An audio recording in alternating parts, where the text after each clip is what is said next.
Hey everyone, Dr. Libre's here with your week 2 video.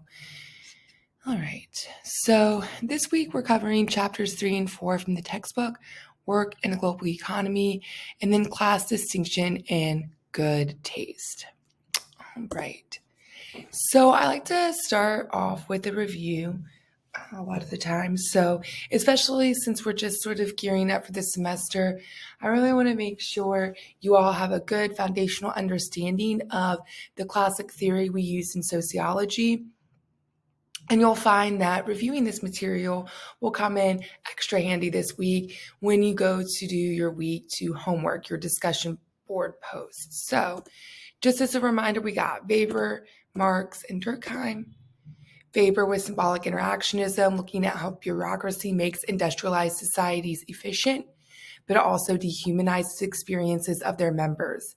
And recall I gave the classic example of the DMV last week and how that's a bureaucracy that we still use in our society.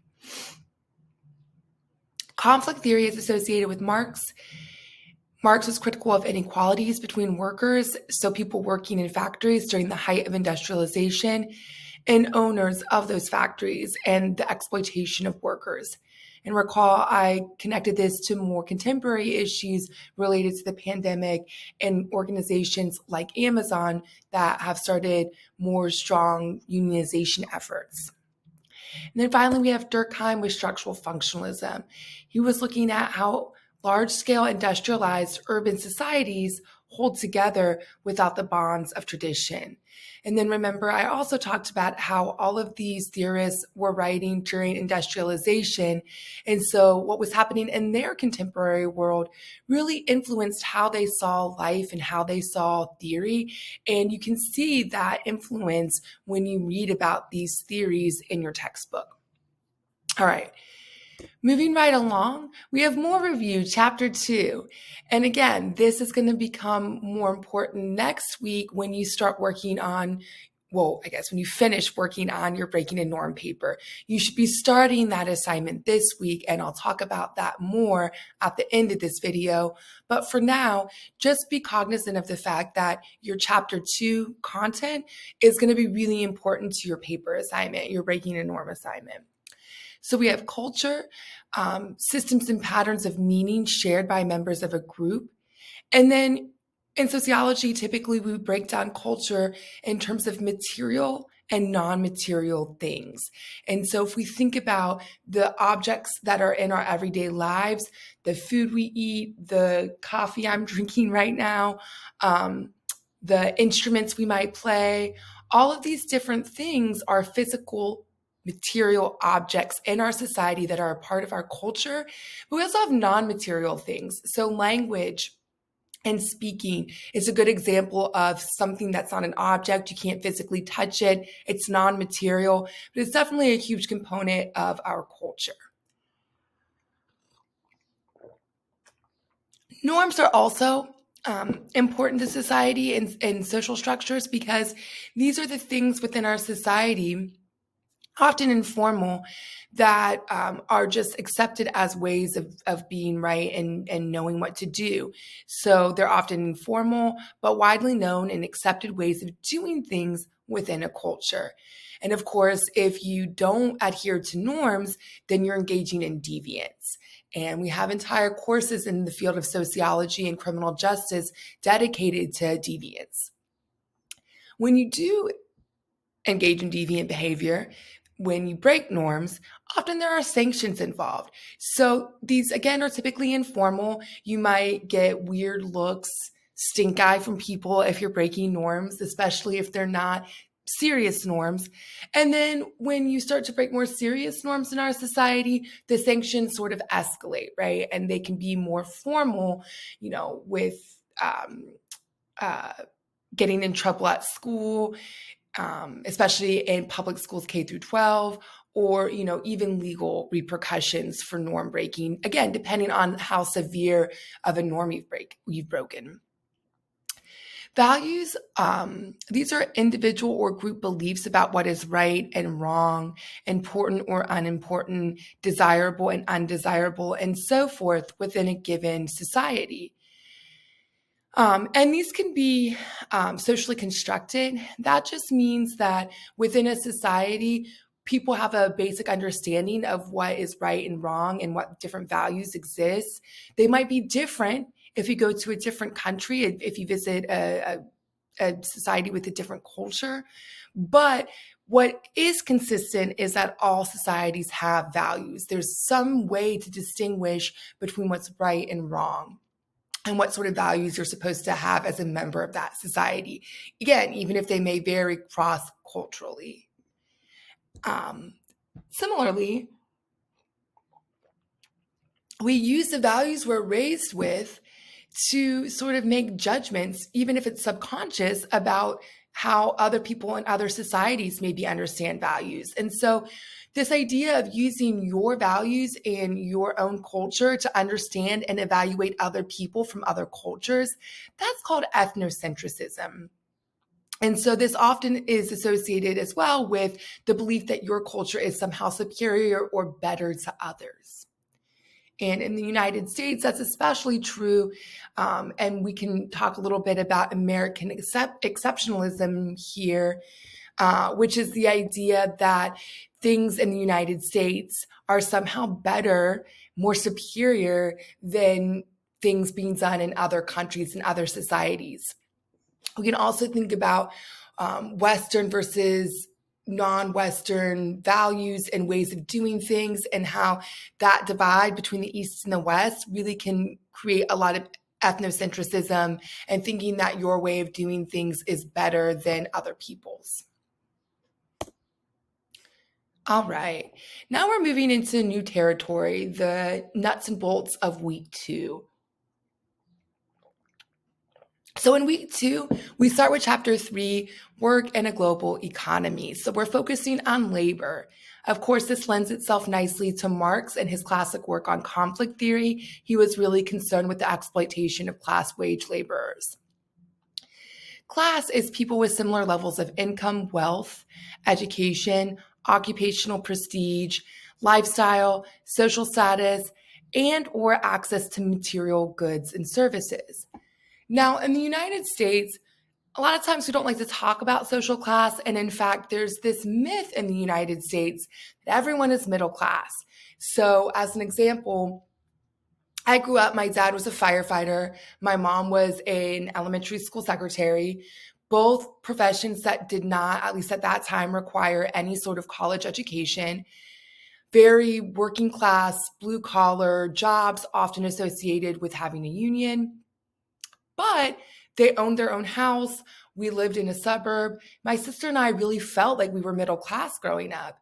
And then she took one of her first college classes in sociology, and she was talking with her friends about social class in that class as part of their assignment. And she said, "Oh, I'm middle class, and so is everyone else." And then they start talking about some of their experiences growing up, and they're talking about family vacations. And my sister's like, "Yeah, we used to go camping at Cedar Point," which, if you're unfamiliar, is a theme park right on the Great Lakes. And everyone else in the class is like, "Oh, well, we went to Europe every summer, or, traveled abroad every summer." And so they started to see that there were some serious class differences that had to do with wealth and occupation and lifestyle.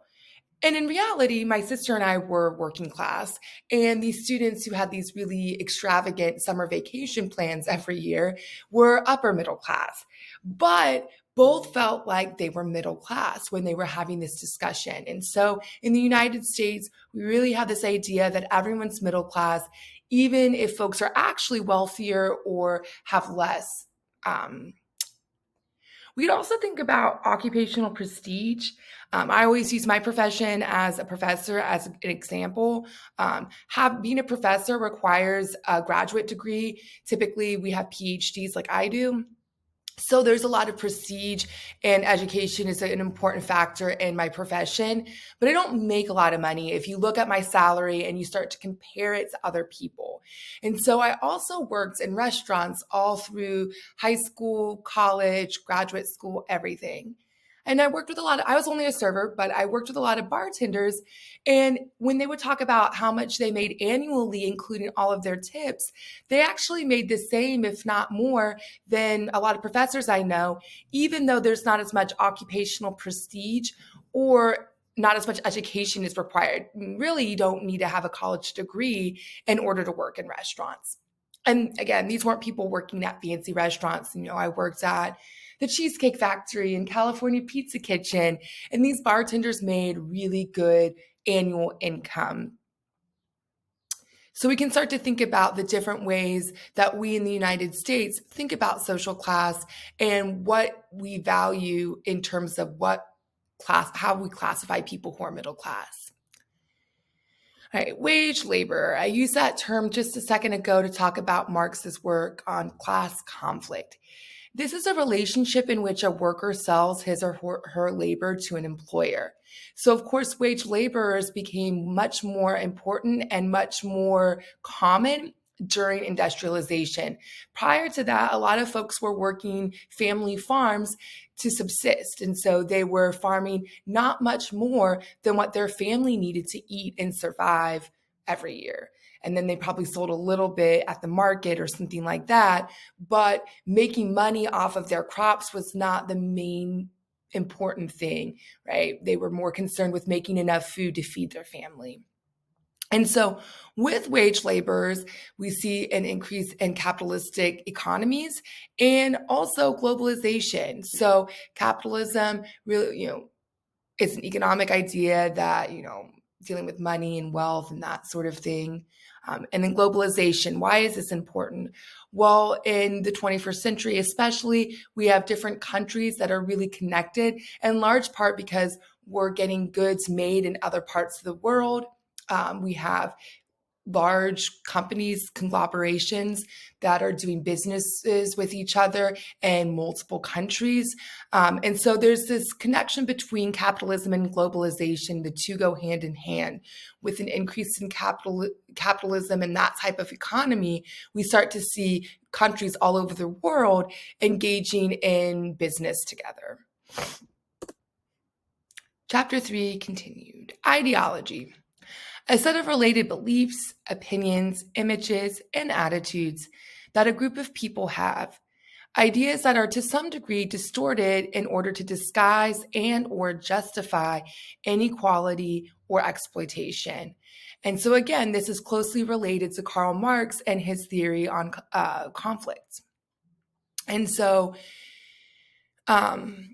if we think about, American exceptionalism and ethnocentrism and how people evaluate what's good and bad and right and wrong in a society based off of the values that exist in their world, that creates ideologies, this set of beliefs and images and attitudes that make us think that and justify that, things are perfect and idealistic in our world, even though we can be critical of our society and look at these inequalities that exist and the exploitation that's happening.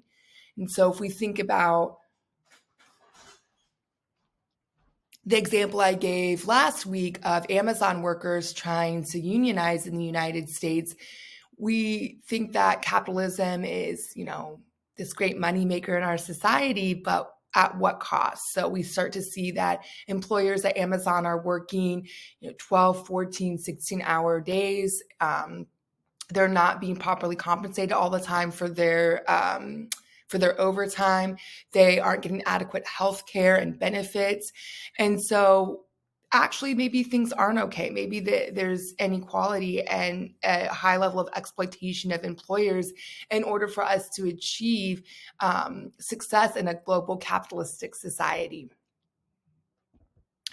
Hegemony are ideas that reinforce relationships of domination and exploitation embedded in common sense. So it's this idea that the way the world is normal and common sense. And of course, Amazon employees are treated that way. And of course, we need them to be treated that way in order to gain success in a global capitalistic market. Well, maybe not. Maybe we can unpack why is it that we think these things are common sense and normal. And so when we think about hegemony and we think about the exploitation of labor and that sort of thing, we need to be aware of why is it that we think these things are normal and common sense, and how are we taking for granted this notion of what is common sense. And for more on common sense and theory and all of this stuff, I encourage you to read about Gramsci. I believe the textbook has a little blurb about his work on common sense. And then finally, cultural imperialism. This is the homogenization of culture around the world under the influence of the global north. So as we see an increase in globalization, an increase in countries working together on a regular basis, especially with the advent of social media, folks from anywhere in the world can connect with folks on the opposite side of the globe, right? They're being influenced by the global north, by the United States, Canada, Europe. And so while we don't maybe see imperialism the way we did 100 years ago, where nations are maybe invading other nations and that sort of thing, we do see this cultural imperialism where societal norms are in the global north are really pushed upon folks in other parts of the world and influencing folks in other parts of the world. And so, yeah, that's because of globalization. All right. Chapter 4, class distinction and quote unquote good taste. And so the reason why good is in scare quotes here, of course, I'm suggesting that what we as members of a society understand to be good is subjective. And so Bourdieu, who is a classic sociological theorist discussed heavily in chapter 4, he was really concerned in French in maybe the 50s about the ways in which social class influence how we understand good taste. And so we'll delve deeper into that in just a second, but that he's the one who really started to put good when we're referring to taste in scare quotes, because he's suggesting that what we value as good or bad is not only unique to our society, but it's also unique to our social class. So in sociology, when we think about economics and wealth, we have to think about money and wealth, and how that's an economic form of capital. So the money you have in your bank account, but also the property you own and that sort of thing, any investments you might have. There's also social capital and cultural capital. So like in economics and some of the other social sciences, they're primarily concerned with economic wealth. But in sociology, we also care about social and cultural wealth. So social wealth, Social capital is access to resources, so support, information, and opportunities through an individual's social network. The textbook authors use this quote, "It's not what you know, but whom you know." So you may have heard that before. So if you're part of the upper middle class, of course, you're going to have more money and more wealth, more assets, but you're also going to have access to a stronger social network, so support and information opportunities. If you think about this in the context of being a college student, when it comes time for you to do your internship or something like that, and you're from a wealthier family, your social capital is really going to be important because your family's going to have better access to more important social networks. You're going to get a better internship at a Fortune 500 company or something like that. And that's going to lead to you having a more likely a better outcome on the job market when you graduate from Elmhurst. Cultural capital is knowledge, skills, and preferences highly valued within a particular culture. And I believe the example in the textbook is having knowledge of how to use social media and electronics and that sort of thing. And so you all, as young people, probably have a lot of cultural capital when it comes to technology and social media. In fact, there's social science research that looks at different generations and their ability to determine whether or not news on social media is fake news. And so your generation tends to fare better in screening fake news compared to baby boomer generation. And so you have better cultural capital of that particular type of knowledge. But there's all sorts of knowledge and skills and preferences valued within a society. And so your cultural capital is tied to that. And again, all these different forms of capital, economic, social, and cultural, they are important to your success within society. And they're also tied often to your socioeconomic status, to your social class. Not always so, right?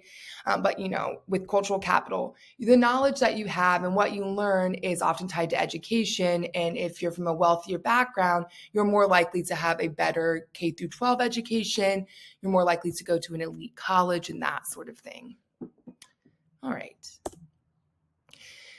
So as we continue looking at social class and good taste, social mobility is change in class position from one's family of origin.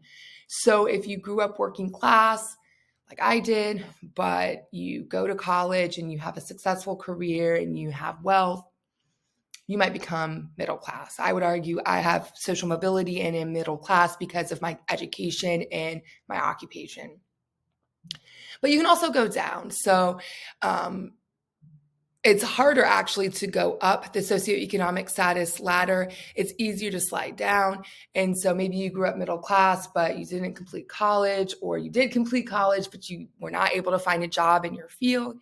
And you get a working class job at a factory that doesn't require any sort of skill or educational attainment. Then that would be, you went from middle class or upper middle class to working class. Status is a person's or group's prestige or rank in society. And so, again, this can vary a little bit depending on your society and the values you have.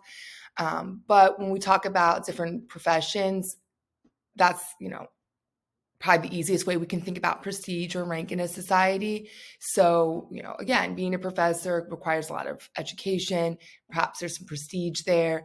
Maybe working as a plumber doesn't have as much prestige or high ranking in society in terms of the profession and what you do, but it's a necessary skill and we need those people so they get paid well. So status is often tied to your occupation, how much money you make, but not always both. And then there is an elite status. So the most highly prized status in a society is the elite status. So in a capitalistic society like the United States, wealth is really closely tied to elite status, but obviously profession also matters too. I talked a little bit about this myth of middle classdom in the United States. This is tied closely to the term meritocracy here. The idea that people earn their place in society based on merit and ability. So we like to think in the United States, if you work hard and you are smart enough and you're skilled enough, you have the ability and merit, you have the ability to complete stuff, and you have the merit to sort of get things done, that you'll rise and have social mobility. But there's, again, because of this myth of middle classdom in the United States, it's actually a lot harder to rise through the socioeconomic status ladder than we think. And so even if you have the skills and you have the gumption to work hard, it doesn't always mean you're going to be successful in terms of your status and prestige and occupation. If we think about college graduation and educational attainment, that's a really important component to rising through the socioeconomic status ladder and changing your social status and your economic class.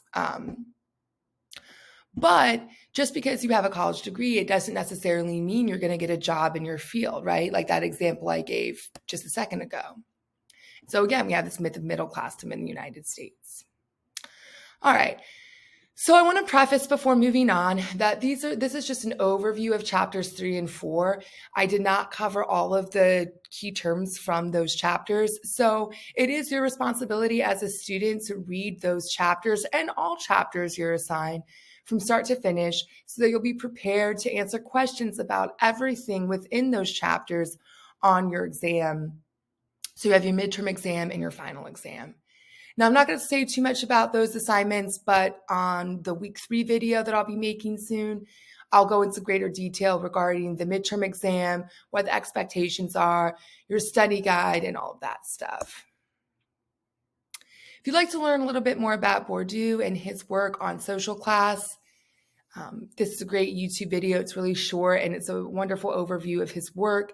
He was a French philosopher and theorist. So reading his work, it's all translated. It's a little clunky. That's why I really like this overview, because it really gets at the heart of what he was writing about. But you don't have to sort of wade through this really thick and heavy and dense theoretical reading. All right. Here's your exit pass. I just emailed everyone the link for the week 1 exit pass. Again, just as a reminder, this is a way for me to do a temperature check with you all and see what's working, what's not working, what questions you have. I know a lot of you might be new to college. This isn't 100 level class. Definitely you're new to me because this is my first class I'm teaching at Elmhurst.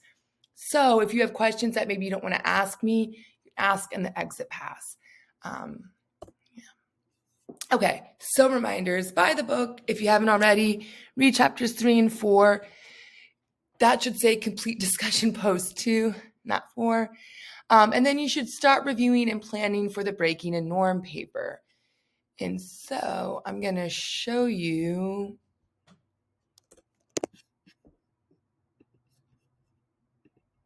what that looks like. So when you're logging into Blackboard, you should see something like this. It might look a little bit different for students. I'm going to go to student preview so it'll look more like what your screen looks like. Okay, so this is what our course should look like, right? And if you go to important documents, our syllabus is here, and our rubric with the instructions on the breaking a norm paper are here. By the way, this is also where you will find your study guide for the midterm and final exam and any other important document that might come up. So for example, if this week in the exit pass, students are saying, oh my gosh, I've never written a college level paper before. I need more writing resources. I might include some writing resources here that are supplemental that you only need to look at if that applies to you. But you go here and you have the rubric and directions, and you can download it here if you want. Allow. Okay. So, what are you doing? So, I want students to understand what social norms are and how they affect us. I want you to engage in some form of informal deviance. This says in groups, but actually you should be doing it individually. This is an online asynchronous class. So that's a typo from another version of this assignment I've done where students do their breaking a norm in a group. But the idea is that you're going to have a hands-on experience violating a social norm. So you should spend about 45 minutes breaking a norm. You might need to take some time to brainstorm ideas like what kind of norm are you going to break? Make sure you're not breaking any laws. We don't want the police involved. Nothing like that. Nothing too severe.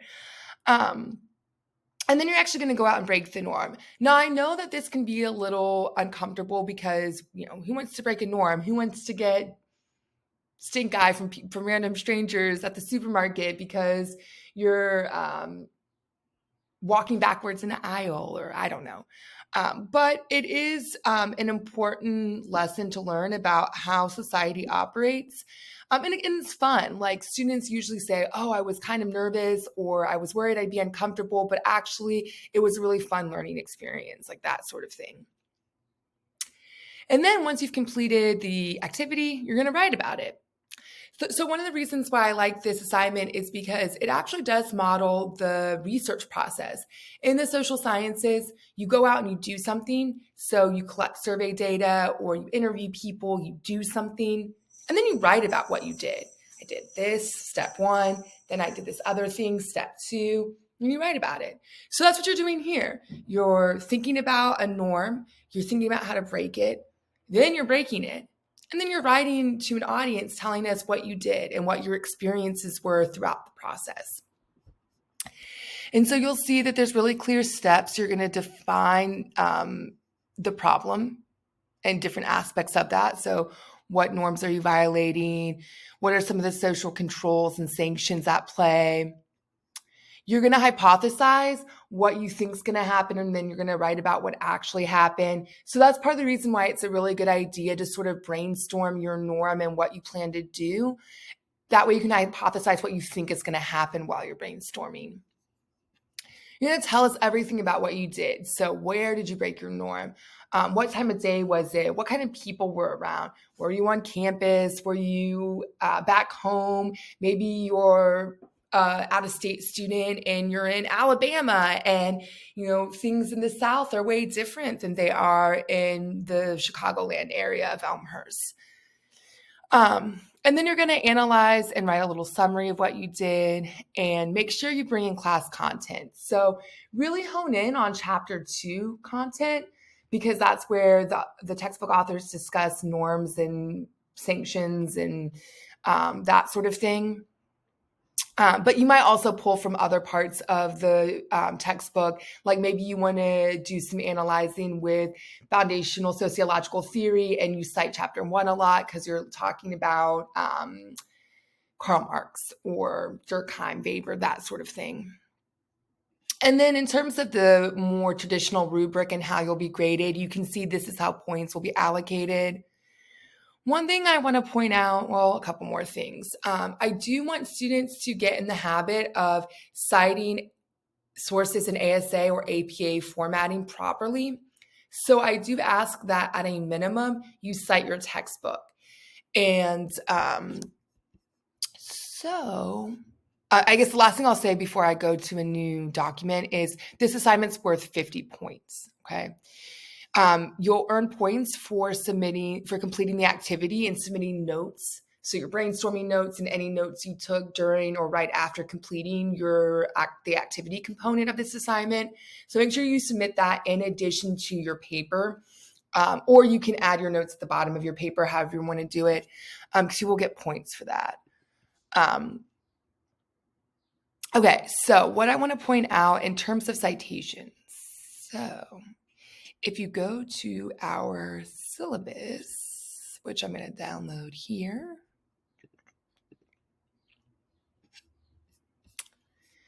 right here, page 1, into page 1, this is the proper citation of our textbook. So you should, on the last page of your paper, you should add references. And you can quite literally copy and paste this. You want to make sure this is centered. You want to make sure you have a hanging indentation. And this would be proper formatting for your reference page. You don't even have to go through the process of figuring out how do I put everything in proper order in order to have the textbook in proper ASA formatting. But you also need to have in-text citations. So according to Johnston, Carnes, and Bowman,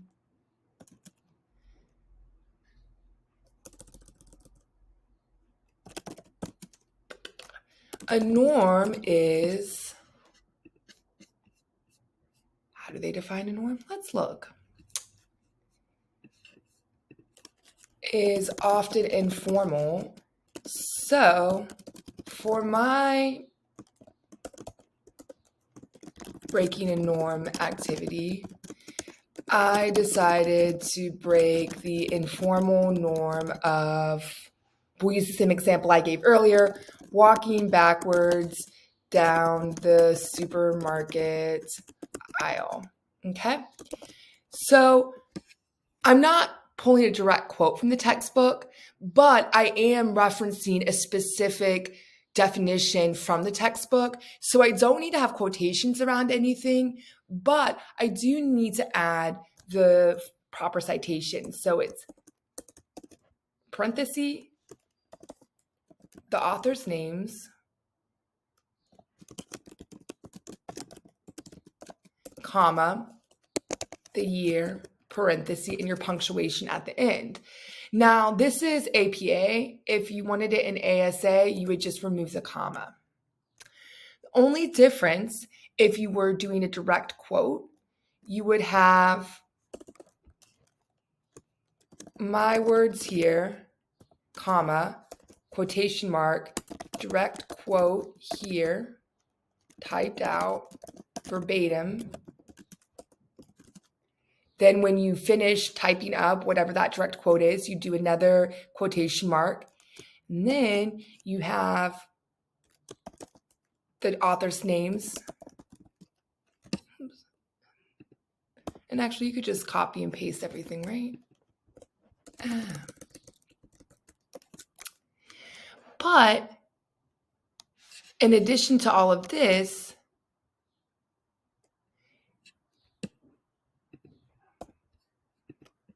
you also need the page number because you're using a direct quote. So you do a colon, the page number. If it's more than one page, the page numbers. But essentially, it's the same other than the quotation marks and adding the page number for direct quotes. So these are examples of what your reference page should look like and your in-text citations should look like. If for some reason you want to incorporate outside sources, you found a scholarly journal article through the library database related to norms and values that you want to cite, but you've never had to use outside sources in a college level paper before and you don't know how to cite them properly, feel free to reach out to me and we can do a Zoom, or I can email back and forth with you to give you resources and that sort of thing. But I do want you to get into the habit of writing a formal college level paper where you have references that you're citing properly. Anyway, that's all I have for you this week. I look forward to reading your discussion posts and grading those. And if you did not complete work from week 1, I've emailed you. Please do respond, even if your plan is something like you had a family emergency and that's why, or you thought you were going to drop the class. Whatever your reason might be for getting behind in the class is totally fine. Just email me and let me know what's going on. That way I know that you're still engaged in the class. All right, everyone, I will talk to you soon. Bye.